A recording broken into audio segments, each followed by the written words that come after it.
ನೀವು online business start ಮಾಡಬೇಕು ಅಂತ ಯೋಚನೆ ಮಾಡ್ತಾ ಇದ್ದೀರಾ? ಇದರಲ್ಲಿ 2 ಟೈಪ್ ಅಲ್ಲಿ ನಾವು ಬಿಸ್ನೆಸ್ ಅನ್ನ ಸ್ಟಾರ್ಟ್ ಮಾಡ್ಕೋಬಹುದು. ಪ್ರಿಂಟ್ ಆನ್ ಡಿಮ್ಯಾಂಡ್ ಮತ್ತೆ ಇನ್ನೊಂದು ಈ 2ರಲ್ಲಿ ಯಾವ್ದು ಬೆಸ್ಟು? ಪ್ರಿಂಟ್ ಆನ್ ಡಿಮ್ಯಾಂಡ್ ಬೆಸ್ಟಾ? ಅಥವಾ ಡ್ರಾಪ್ ಶಿಪ್ಪಿಂಗ್ ಬೆಸ್ಟಾ? ಈ ವಿಡಿಯೋದಲ್ಲಿ ನಾನು ಬಿಗಿನರ್ಸ್‌ಗೆ ಯಾವ ಬಿಸ್ನೆಸ್ ಮಾಡೆಲ್ ಬೆಸ್ಟ್ ಅನ್ನೋದನ್ನ ನಾನು ನಿಮ್ಗೆ ಎಕ್ಸ್‌ಪ್ಲೇನ್ ಮಾಡ್ತೀನಿ. ವಿಡಿಯೋನ ಎಂಡ್ ವರೆಗೂ ನೋಡಿದ್ರಪ್ಪ ಅಂತಂದ್ರೆ ನಿಮ್ಗೆ ಕಂಪ್ಲೀಟ್ ಆಗಿ ನಿಮ್ಮ ಒಂದು ಇರುವಂತ ಕನ್ಫ್ಯೂಷನ್ ಕ್ಲಿಯರ್ ಆಗುತ್ತೆ. ಮೊದಲು ಪ್ರಿಂಟ್ ಆನ್ ಡಿಮ್ಯಾಂಡ್ ಅಂದ್ರೆ ಏನು ಅನ್ನೋದನ್ನ ತಿಳ್ಕೊಳ್ಳೋಣ. ಪ್ರಿಂಟ್ ಆನ್ ಡಿಮ್ಯಾಂಡ್ ಅಂತಂದ್ರೆ ಅಂದ್ರೆ ನಾವು ಡಿಸೈನ್‌ಗಳನ್ನ ಮಾಡ್ತೀವಿ. ಫಾರ್ ಎಕ್ಸಾಂಪಲ್ ಇವಾಗ ಒಂದು ಟೀ ಶರ್ಟ್ ಇದೆ ಅನ್ಕೊಳ್ಳಿ. ಟೀ ಶರ್ಟ್ ಮೇಲೆ ನಾವು ಡಿಸೈನ್ ಮಾಡ್ಕೊಂಡು ಅದನ್ನ ಸೆಲ್ ಮಾಡ್ತೀವಿ. ಸಿಂಪಲ್ ನಮ್ದು ಡಿಸೈನ್ ಮಾತ್ರ ಇರುತ್ತೆ. ಮಿಕ್ಕಿದ್ದು ಟೀ ಶರ್ಟ್ ಮತ್ತೆ ಅದೆಲ್ಲ ಏನಿರುತ್ತೆ ಅದು ಸಪ್ಲೈಯರ್ಸ್‌ದು ಇರುತ್ತೆ. ಅವ್ರು ನಾವು ಕೊಟ್ಟಿರುವಂತ ಡಿಸೈನ್ ಅನ್ನ ಏನ್ ಮಾಡ್ತಾರೆ ಅದನ್ನ ಪ್ರಿಂಟ್ ಹಾಕ್ಬಿಟ್ಟು ಅವರೇ ಸಪ್ಲೈ ಮಾಡ್ತಾರೆ. ನಮ್ಮ ಕಮಿಷನ್ ಅನ್ನ ನಾವು ತಗೋಬಹುದು. ಇದರಲ್ಲಿ ಟೀ ಶರ್ಟ್ಸ್ ಅಷ್ಟೇ ಅಲ್ಲದೆ ಹುಡೀಸ್ ಆಗಿರ್ಬೋದು, ಮಗ್ಸ್ ಆಗಿರ್ಬೋದು, ಮೊಬೈಲ್ ಕೇಸಸ್ ಆಗಿರ್ಬೋದು ಇದೆಲ್ಲ ಇದರಲ್ಲಿ ಬರುತ್ತೆ.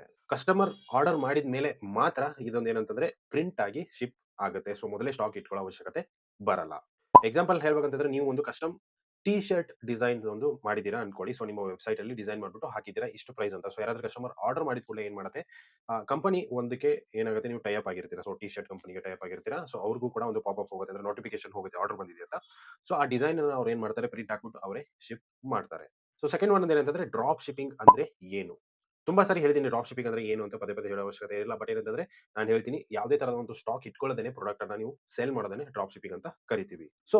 ಪ್ರಿಂಟ್ ಆನ್ ಡಿಮ್ಯಾಂಡ್‌ಗೆ ಮತ್ತೆ ಡ್ರಾಪ್ ಶಿಪ್ಪಿಂಗ್‌ಗೆ ಸೆಟಪ್ ಕಾಸ್ಟ್ ಎಷ್ಟಾಗುತ್ತೆ ಅನ್ನೋದನ್ನ ನಾವು ಇವಾಗ ನೋಡ್ಕೊಂತಾ ಹೋಗೋಣ. ಫಸ್ಟ್ ಪ್ರಿಂಟ್ ಆನ್ ಡಿಮ್ಯಾಂಡ್ ಅಲ್ಲಿ ಲೋ ಇನ್ವೆಸ್ಟ್‌ಮೆಂಟ್ ಇರುತ್ತೆ. ಡಿಸೈನ್ ಟೂಲ್ಸ್ ಬೇಕಾಗುತ್ತೆ. ವೆಬ್‌ಸೈಟ್ ಕಾಸ್ಟ್ ನಮಗೆ ಬೇಕು. Marketing ads.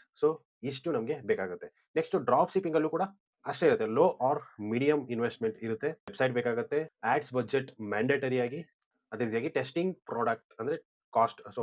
ನಾವೊಂದು ಪ್ರಾಡಕ್ಟ್‌ಗಳನ್ನ ಟೆಸ್ಟಿಂಗ್ ಮಾಡ್ತೀವಿ. ಅದಕ್ಕೂ ಕೂಡ ಕಾಸ್ಟ್ ಆಗುತ್ತೆ. ಇವೆರಡರಲ್ಲಿ ನಾವು ನೋಡೋದೇಂತಂದ್ರೆ 2 ಕೂಡ ಸೇಮ್ ಆಗಿ ಬರುತ್ತೆ. ಬಟ್ ಏನಂತಂದ್ರೆ ಬಿಗಿನರ್ಸ್‌ಗೆ ಪಿಒಡಿನೇ ಇಂಪಾರ್ಟೆಂಟ್. ಪಿಒಡಿನೇ ಒಂದು ಬೆಸ್ಟ್ ಅಂತ ಹೇಳ್ಬೋದು. ಪ್ರಿಂಟ್ ಆನ್ ಡಿಮ್ಯಾಂಡ್ ಏನಿದೆ ಅದು ಬೆಸ್ಟ್ ಅಂತಾನೆ ಹೇಳ್ಬೋದು. ಈಸಿ ಕೂಡ ಅದು. ನೆಕ್ಸ್ಟ್ ಪ್ರಾಫಿಟ್ ಮಾರ್ಜಿನ್ ಅನ್ನ ನೋಡ್ತಾ ಹೋಗೋಣ. ಪ್ರಿಂಟ್ ಅಂಡ್ ಡಿಮ್ಯಾಂಡ್ ಅಲ್ಲಿ ಫಸ್ಟ್ ಕಸ್ಟಮ್ ಪ್ರಾಡಕ್ಟ್ಸ್ ಇಲ್ಲಿ ಸಿಗುತ್ತೆ. ಬ್ರ್ಯಾಂಡಿಂಗ್ ಪಾಸಿಬಲ್ ಅಂತಂದ್ರೆ ನಿಮ್ದೇ ಆದಂತ ಒಂದು ಬ್ರ್ಯಾಂಡಿಂಗ್ ಅನ್ನ ನೀವು ಮಾಡ್ಕೋಬಹುದು. ಮೀಡಿಯಂ ಪ್ರಾಫಿಟ್ ಮಾರ್ಜಿನ್ ಇಲ್ಲಿ ನಮಗೆ ಸಿಗುತ್ತೆ. ಡ್ರಾಪ್ ಶಿಪ್ಪಿಂಗ್ ಅಲ್ಲಿ ಫಸ್ಟ್ ಏನಂತಂದ್ರೆ ಹೈ ಕಾಂಪಿಟೇಷನ್ ಇರುವಂತ ಒಂದು ಬಿಸ್ನೆಸ್ ಮಾಡೆಲ್ ಇದು. ಪ್ರೈಸ್ ವಾರ್ಸ್ ಕೂಡ ಅದೇ ತರ ಇರುತ್ತೆ. Profit margin unstable. ಅನ್‌ಸ್ಟೇಬಲ್ ಆಗಿ ಪ್ರಾಫಿಟ್ ಮಾರ್ಜಿನ್ ನಮ್ಗೆ ಇಲ್ಲಿ ಸಿಗುತ್ತೆ. ಇವೆರಡರಲ್ಲಿ ವಿನ್ನರ್ ಅನ್ನ ನೋಡೋದಂತಂದ್ರೆ ಪ್ರಿಂಟ್ ಆನ್ ಡಿಮ್ಯಾಂಡ್ ಕೂಡ ವಿನ್ನರ್ ಅಂತಾನೆ ಹೇಳ್ಬೋದು. ನೆಕ್ಸ್ಟ್ ಬರೋದೇನಂತಂದ್ರೆ product quality and returns. Print on demand ಅಲ್ಲಿ ಕ್ವಾಲಿಟಿ ಕಂಟ್ರೋಲ್ ಬೆಟರ್ ಆಗಿರುತ್ತೆ. ರಿಟರ್ನ್ಸ್ ಕೂಡ ಲೆಸ್ ಇರುತ್ತೆ. ಬ್ರಾಂಡ್ ಟ್ರಸ್ಟ್ ಬಿಲ್ಡ್ ಕಂಪಲ್ಸರಿ ಆಗಿ ಆಗುತ್ತೆ. ರಿಟರ್ನ್ಸ್ ಏನಕ್ಕೆ ಅಂತಂದ್ರೆ ಇದ್ರಲ್ಲಿ ನಾವು ಬಟ್ಟೆಗಳು ಮಾಡೋದ್ರಿಂದ ಯಾವುದೇ ತರದ ಪ್ರಾಬ್ಲಮ್ ಅಲ್ಲಿ ಬರಲ್ಲ. ರಿಟರ್ನ್ಸ್ ತುಂಬಾ ಕಡಿಮೆ ಇರುತ್ತೆ. ಡ್ರಾಪ್ ಶಿಪ್ಪಿಂಗ್ ಅಲ್ಲಿ ನೋಡೋದಾಯ್ತು ಅಂತಂದ್ರೆ ಒಂದು ಪ್ರಾಡಕ್ಟ್‌ಗಳ ಕ್ವಾಲಿಟಿ ವೇರಿ ಆಗ್ಬಹುದು. ಡೆಲಿವರಿ ಲೇಟ್ ಆಗ್ಬಹುದು. ರಿಟರ್ನ್ಸ್ ಒಂದು ಹೆಡ್‌ಏಕ್ ಅಂತಾನೆ ಹೇಳ್ಬೋದು. ನೆಕ್ಸ್ಟ್ ನೋಡೋದೇನಂತಂದ್ರೆ ಸ್ಕೇಲಬಿಲಿಟಿ ಅಂಡ್ ಗ್ರೋತ್. ಯಾವ್ದ್ರಲ್ಲಿ ಬೆಸ್ಟ್ ನಾವು ಸ್ಕೇಲ್ ಮಾಡಬಹುದು ಮತ್ತೆ ಗ್ರೋತ್ ಅನ್ನ ನೋಡಬಹುದು. ಫಸ್ಟ್ ಪ್ರಿಂಟ್ ಆನ್ ಡಿಮ್ಯಾಂಡ್ ಅನ್ನ ನೋಡೋಣ. ಬ್ರಾಂಡ್ ಬಿಲ್ಡ್ ಮಾಡಬಹುದು ಇದರಲ್ಲಿ. ನೀವು ಇನ್ ಕೇಸ್ ಏನಾದ್ರು ಸ್ವಂತ ಬ್ರಾಂಡ್ ಅನ್ನ ಮಾಡಬೇಕು ಅನ್ಕೊಂಡಿದ್ದೀರಿ ಅಂತಂದ್ರೆ ನೀವು ಬ್ರಾಂಡ್ ಅನ್ನ ಬಿಲ್ಡ್ ಮಾಡಬಹುದು. ಇದರಲ್ಲಿ ರಿಪೀಟೆಡ್ ಕಸ್ಟಮರ್ಸ್ ಕೂಡ ಇರ್ತಾರೆ. ಯಾಕಂದ್ರೆ ಪ್ರಾಡಕ್ಟ್‌ಗಳು ಚೆನ್ನಾಗಿ ಒಂದು ಹೋಯ್ತು ಅಂತಂದ್ರೆ 100% ಆಗಿ ರಿಪೀಟೆಡ್ ಕಸ್ಟಮರ್ಸ್ ನಮಗೆ ಇಲ್ಲಿ ಬಂದೇ ಬರ್ತಾರೆ. ಸ್ಲೋ ಬಟ್ ಸ್ಟೇಬಲ್ ಗ್ರೋತ್ ಅಂತಾನೆ ಹೇಳ್ಬೋದು. ಸ್ಲೋ ಆಗಿ ನಾವು ಒಂದು ಮೂವ್‌ಮೆಂಟ್ ಆಗುತ್ತೆ ಅಂದ್ರೆ ಇದರಲ್ಲಿ ಸೇಲ್ಸ್ ಸ್ವಲ್ಪ ಸ್ಲೋ ಆಗಿ ಬಟ್ ಒಂದು ಒಳ್ಳೆ ಗ್ರೋತ್ ಇದೆ ಅಂತಾನೆ ಹೇಳ್ಬೋದು. ಡ್ರಾಪ್ ಶಿಪ್ಪಿಂಗ್ ನೋಡೋದಾಗಿತ್ತಂದ್ರೆ ಫಾಸ್ಟ್ ಸ್ಕೇಲಿಂಗ್ ಬಿಸ್ನೆಸ್ ಅಂತಾನೆ ಹೇಳ್ಬೋದು. ಟ್ರೆಂಡ್ ಬೇಸ್ಡ್ ಪ್ರಾಡಕ್ಟ್ ಅನ್ನ ನಾವು ಹಾಕಬೇಕಾಗತ್ತೆ. ರಿಸ್ಕ್ ಅನ್ನೋದೇನಿರುತ್ತೆ ಹೈ ಲೆವೆಲ್ ಅಲ್ಲಿ ಇದ್ರಲ್ಲಿ ನಾವು ತಗೋಬೇಕಾಗುತ್ತೆ. ಹಾಗಾದ್ರೆ ಬಿಗಿನರ್ಸ್‌ಗೆ ಯಾವುದು best? If you are creative, print on demand best ಅಂತಾನೆ ಹೇಳ್ಬೋದು. If you like testing products and ads, then go with drop shipping.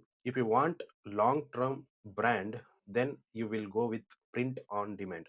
Print on ಡಿಮ್ಯಾಂಡ್‌ಗೆ ನೀವು ಹೋಗ್ಬೇಕಾಗುತ್ತೆ. If you want quick money with high risk, then go with drop shipping.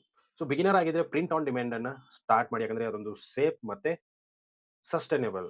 Experience ಇದ್ರಿ ಅಂತಂದ್ರೆ ಅಂದ್ರೆ experience ಇತ್ತು ಅಂತಂದ್ರೆ ಈ ಆನ್‌ಲೈನ್ ಬಿಸ್ನೆಸ್‌ಗಳು ನಿಮಗೆ ಡ್ರಾಪ್ ಶಿಪ್ಪಿಂಗ್‌ಗೆ ಹೋಗಿ ಫಾಸ್ಟ್ ಬಟ್ ರಿಸ್ಕ್ ಅಂತಾನೆ ಹೇಳ್ಬೋದು. ಬೆಸ್ಟ್ ಆಪ್ಷನ್ ಏನಂತಂದ್ರೆ start with POD. Print on demand ಇಂದ ಸ್ಟಾರ್ಟ್ ಮಾಡಿ ಆಮೇಲೆ ನೀವು ಡ್ರಾಪ್ ಶಿಪ್ಪಿಂಗ್‌ಗೆ ಮೂವ್ ಆಗ್ಬೋದು ವಿತ್ ಎಕ್ಸ್‌ಪೀರಿಯನ್ಸ್. ಈ ವಿಡಿಯೋ ಯೂಸ್‌ಫುಲ್ ಆಗಿದ್ರೆ ಲೈಕ್ ಮಾಡಿ, ಸಬ್ಸ್ಕ್ರೈಬ್ ಮಾಡಿ. ಅದೇ ರೀತಿಯಾಗಿ ನೀವು ಯಾವ ಬಿಸ್ನೆಸ್ ಅನ್ನ ಸ್ಟಾರ್ಟ್ ಮಾಡ್ತೀರಾ ಆ ಮಾಡೆಲ್ ಅನ್ನ ಕಮೆಂಟ್ ಮಾಡಿ ಅಂತ ಹೇಳ್ತಾ ಥ್ಯಾಂಕ್ಸ್ ಫಾರ್ ವಾಚಿಂಗ್.